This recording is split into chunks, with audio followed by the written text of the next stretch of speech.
Trap Politics TV,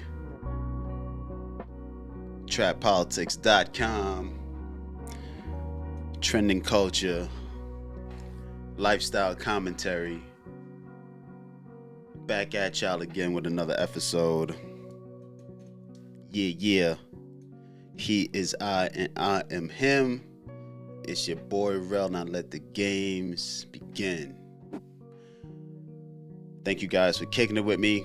Got a couple of topics I want to talk about today. But before we get started, I wanted to do a little bit of housekeeping. Make sure to like and subscribe. Make sure to adjust your volumes to the proper temperature so you can hear me clearly and we can have a, dope little conversation, dope little back and forth and whatnot. A lot has been happening in the news, from the trials to what recently broke, and the overall mental health of what's been happening. So I want to touch on a few things, and then I want to let you go on about your night. We ain't gonna talk about too much. We ain't gonna do too much yapping. But if you guys do appreciate, hopefully you guys, leave a comment down below. Let me know what y'all think about the episode and whatnot. And then we could continue to progress, grow, build, and thrive together. Because that's what it's all about. It's all about being able to reach one, teach one through traps and street politics. Now, speaking of street politics, man. First and foremost, R.I.P. Young Dolph. R.I.P. Young Dolph.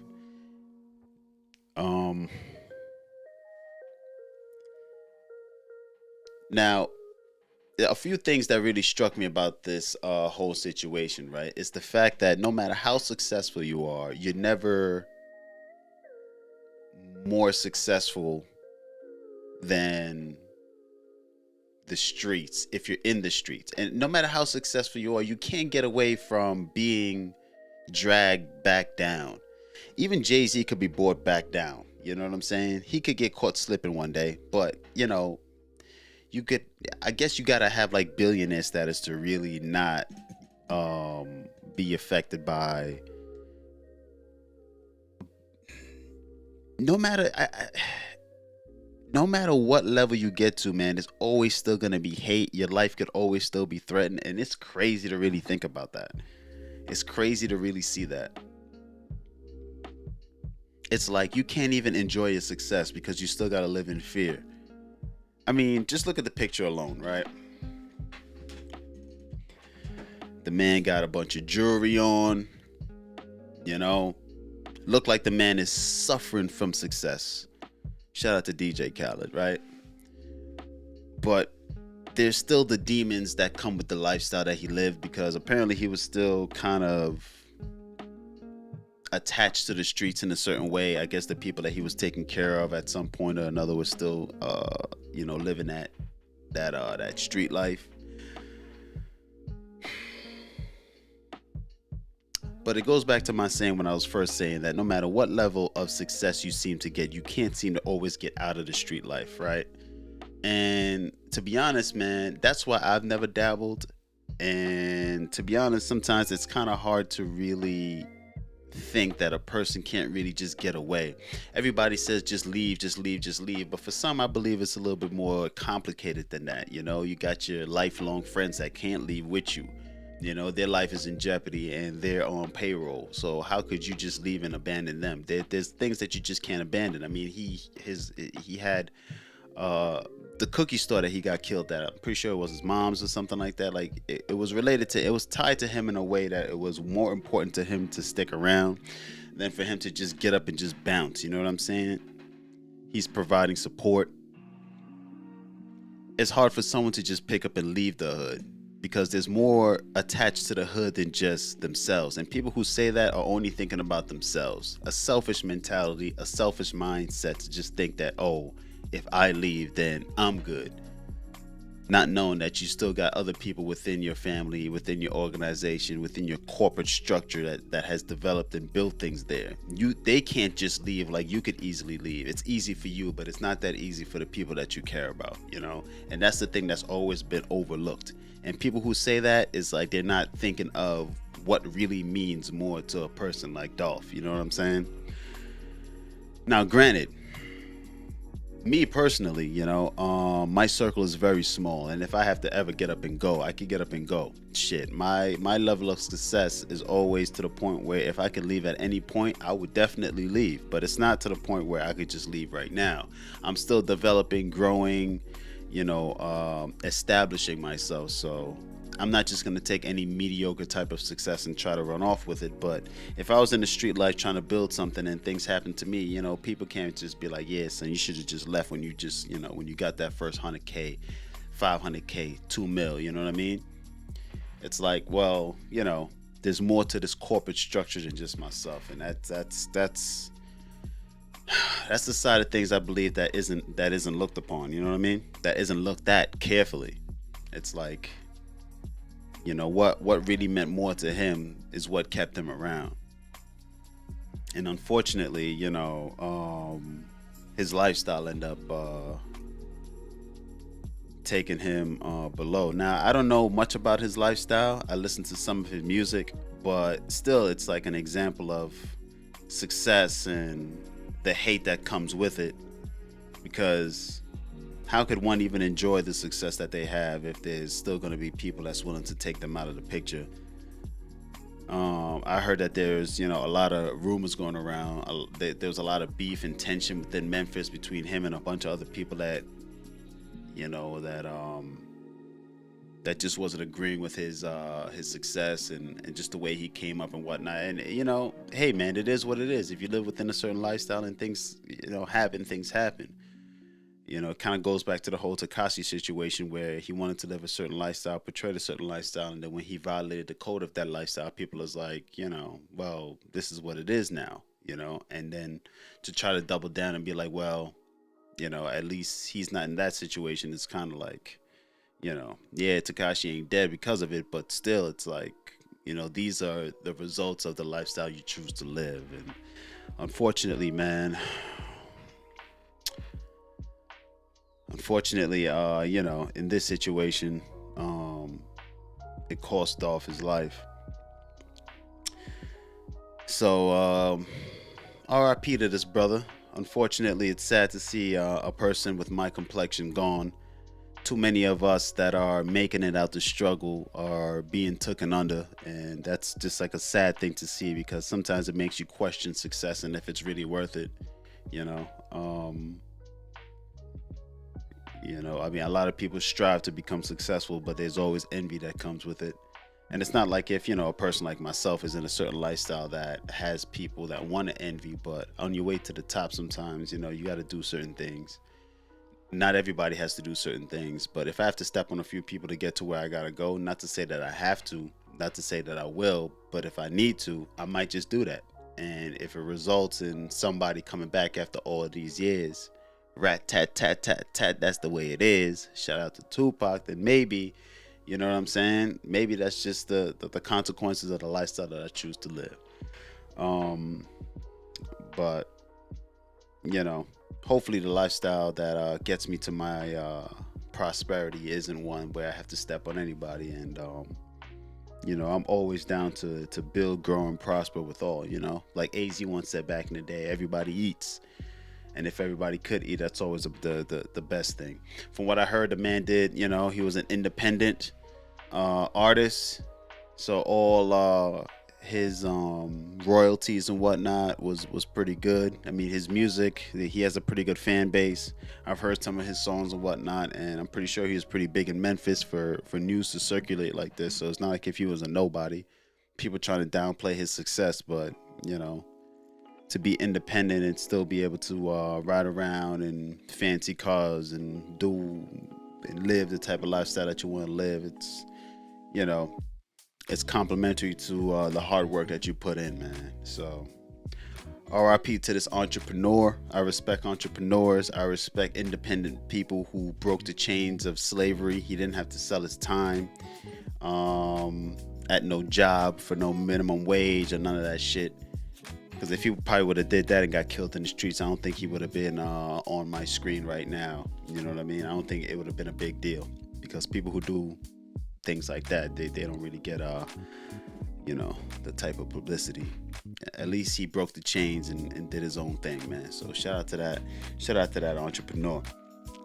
And speaking of entrepreneurs, man, speaking of people who try and do their own thing, Ashanti, from what I've been hearing, is trying to break the chains of this label. She's about to re-record all the hits, all the latest and greatest hits, put it out on her own label. And Murder Inc. is upset about that. Irv Gotti put out a whole statement about it. He's butthurt.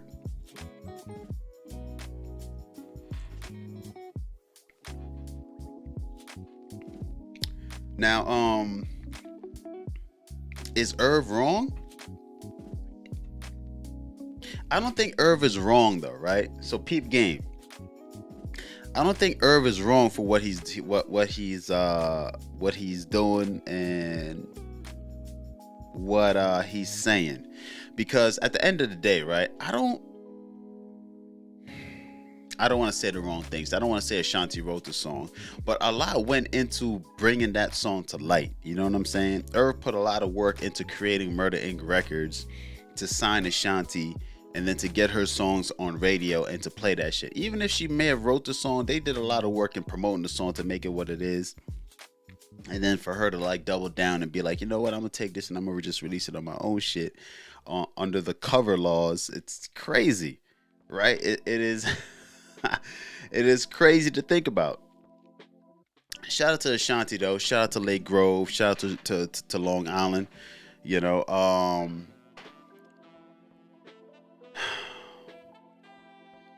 Can I be mad at her? Can I be mad at her? Because I ain't gonna lie, man. I tried my hands at creating a label, creating a brand around having artists work with me and whatnot, and building a production house, which I'm still creating, formulating, but it's underneath my own guise. So I'm doing my own thing now. I am the artist, the producer, all that good shit. But I ain't making music. I'm making YouTube videos. Shout out to Trap Politics TV. TrapPolitics.com. Check out the website. Got some merch on there. If you guys are liking the content so far, make sure to like and subscribe, and don't be a bitch and hit that notification tab so whenever I'm live, y'all can fuck with me, y'all can rock with me. You dig? Moving on though. I mean, Universal now, from what I heard, is clamming down on that rule because like the colonizers they're going to make sure they tie up every loose ends, and any laws and regulation that come out, they're going to make sure that any artist moving forward that does anything along those lines are going to be able to they're gonna stop that shit. You know what I'm saying? Taylor Swift did it. Taylor Swift accordingly has re-recorded a lot of her old albums and released it under her label under the cover laws. You know what I'm saying? So if anybody wanted to listen to it, they could listen to it, and they could, you know what I'm saying, they could rock out they could rock out and listen to it on her side of things. This is a very sticky situation, but then again, it goes back into people owning their work, owning their time invested, owning the emotional stress and work they put in. I'm all for people owning the time that they invested, because time is an investment as well. Not necessarily monetary, but time is definitely an investment. You can't get time back. So the time that you invest into building, growing, developing certain things, it's best to always get something back from it. I mean, it's worth something to you. So why not get something that's worth something out of it? You know what I mean? That's just my point of view on the whole aspect of that, man. Am I mad at Ashanti? I'm not mad at Ashanti. I'm not mad at Murder Inc. too for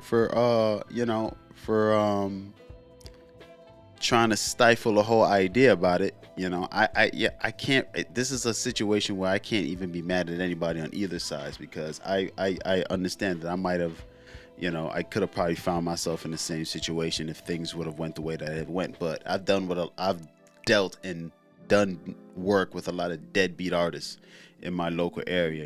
People who didn't take their craft seriously, who should have taken their craft seriously when they had an opportunity to really do something professional and grow. And maybe it was for the best. Maybe it was for maybe it saved me the headache in the long run. It's a lesson learned, and maybe this is a lesson for them as well. And that kind of goes into what I want to talk about next when it comes down to strength, being able to make it to the top, being able to overcome.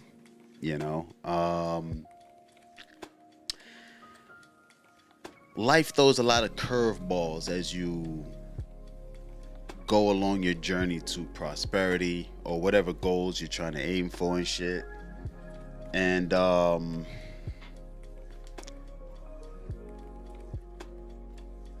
myself, I've seen a lot of a lot of my trials and tribulations as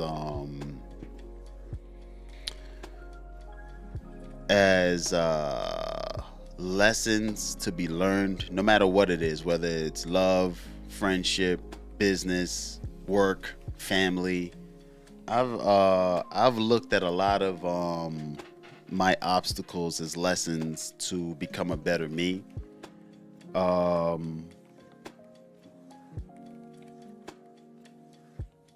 Even issues that I did with myself. I battle a lot of demons myself, within my mind. But I'm down with my demons though. That they don't, I work with the mental issues that I do struggle with, but they don't. It's not like a serious thing. I'm in control 99.9% of the time. But sometimes there's there's that one issue or that one time that maybe I might, be a little weak.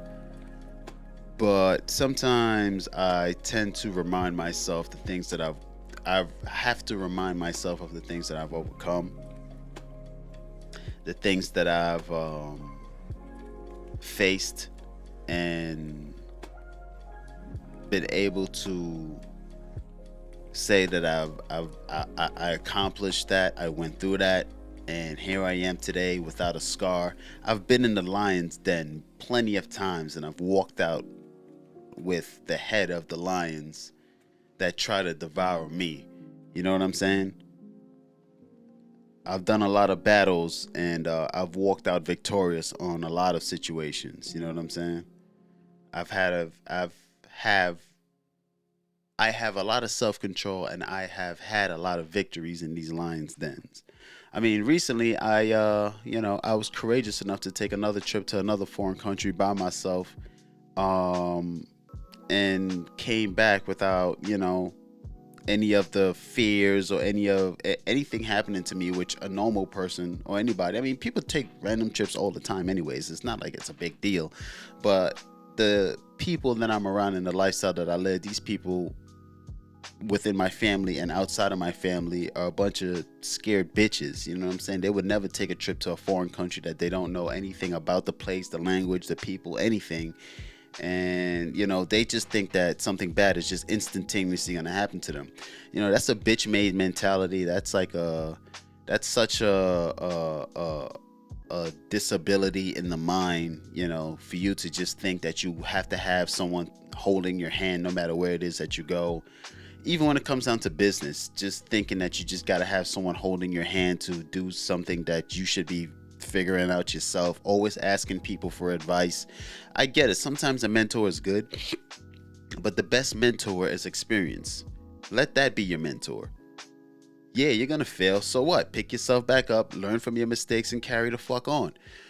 People always want someone to hold their fucking hands, and that shit is the most, that shit is a disability. What do you really learn if someone is telling you how to do things? You're scared to go through failure? You know what I'm saying? People have to build the courage and confidence within themselves to be like, I'm going to try this, and if I fail, I fail. But if I succeed, my life has changed forever. I've learned a skill. I've built confidence. It's more to be able to succeed on your own than to have someone hold your hand and now you have to accredit your success or a certain percent of your success to this person. I like to be able to own my success. I did it, I accomplished it, I got to that point without having to have my hand held along the way.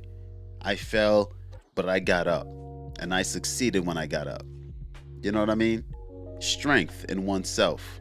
Yeah, the day may be tough today, but tomorrow could be a better day.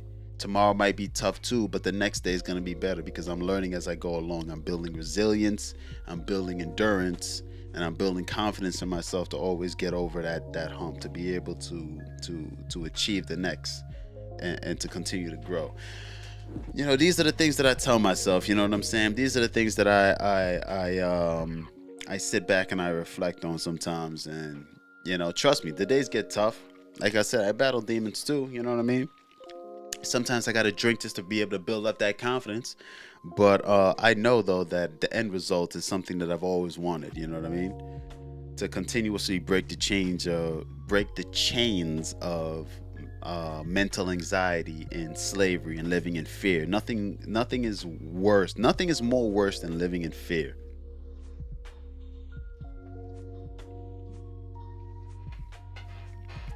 There's nothing worse than living in fear. But as you continue to build resilience, build strength, and really look at yourself in the mirror and give yourself the power and realization that you've been through a lot of shit, and you still have your two hands, a heart beating, a mind functioning, your two eyes, you could taste, you could smell, all those things. There are people who are living today that don't have one out of those things that I just mentioned. And you can look yourself in the mirror and say that you have all of those. And even if you are missing one of those things, at least you can still be able to say that, listen, I'm still here, alive, and able to accomplish things, and live a meaningful life. Well, I think I've rambled long enough. I don't want to continuously talk your ear off. I know maybe you're tired of seeing my handsome face and seeing all these fly ass kicks in the background and hearing my crickety ass chair. I'm definitely gonna get a new chair soon enough. I was gonna order one not too long ago, but I said, you know what, I'm gonna hold on to this chair, man. It's a sign of my progress. You know what I'm saying? I do plan on taking some more trips, experiencing some more cultures, being more articulate on my YouTube streams, but more personable too. The whole goal is to be able to reach one, teach one through traps and street politics. The traps is the mental, the street politics is what you deal with the day to day. And I appreciate you guys stopping through. I appreciate you guys giving me the time to talk to y'all. It is all about being able to conversate with each other. And maybe, if you guys are digging it, man, we could we could have a verbal discourse. You guys could, drop the comment in the comment section. Maybe stop in when I'm doing the live and hit the chat box, and we could be able to have that verbal discourse. And shit. Unfortunately, this is the end of the conversation, man. Until next time, man. I appreciate y'all for stopping through, whoever it is that's stopping through and kicking it with me. I'm gonna see y'all Friday, not Saturday, Friday. And hopefully nobody dies, you know what I'm saying, between now and then, man. R.I.P. young Dolph. R.I.P. that entrepreneur, that independent young brother. And yeah, man, remember to stay strong, stay vigilant, stay focused. You're more powerful than you think you are, man. And yeah, with that being said, I'm gonna catch y'all on the next one. Till next time, we out this bitch.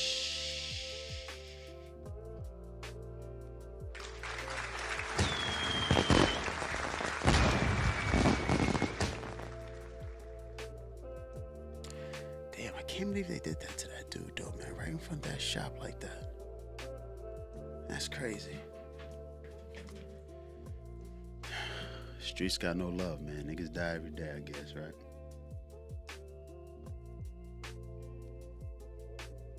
That shit bugged out.